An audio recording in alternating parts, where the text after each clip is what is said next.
આ વાત મજેદાર છે, સાંભળજો ધ્યાનથી.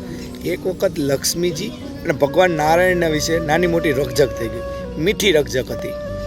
લક્ષ્મીજીનું એવું કહેવું હતું કે મનુષ્યો સૌથી વધારે મારી પૂજા કરે.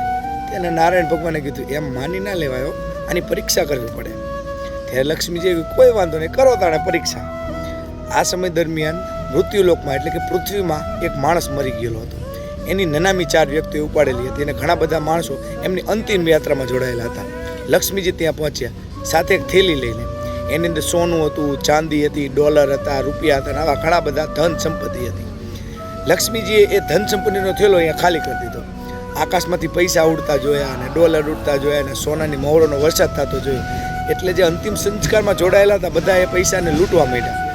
અંતિમ સંસ્કારમાં આવેલા માણસોની વાત તો ઠીક, પણ જે 4 વ્યક્તિઓએ નનામી ઉપાડેલી હતી એમને નનામી મૂકી સાઈડમાં ખા કરીને એ પૈસા લૂંટવા માંડ્યા. આ સમય દરમિયાન કીધું કે જોયું, સૌથી વધારે પૂજા તમારી નહીં, બધા મારી જ કરે છે. ત્યારે કીધું કોઈ વાંધો નહીં, એવું રાખો, પણ ઓલો જે માણા મરેલો હોય એ કેમ ન ઊભો થયો? લક્ષ્મીજી કે કેવી વાત કરો નારાયણ પ્રભુ, એ તો મરી ગયો હોય, એ થોડો ઊભો થવાનો? એમ તો કહું, જે વ્યક્તિ ભગવાનને વાલો થઈ ગયો, મને વાલો થઈ ગયો ને એને ધન સંપત્તિની પડી જ નથી. ધન સંપત્તિની માયા તો એ વ્યક્તિ એને જે સંસારી છે. શું કેવું છે તમારું?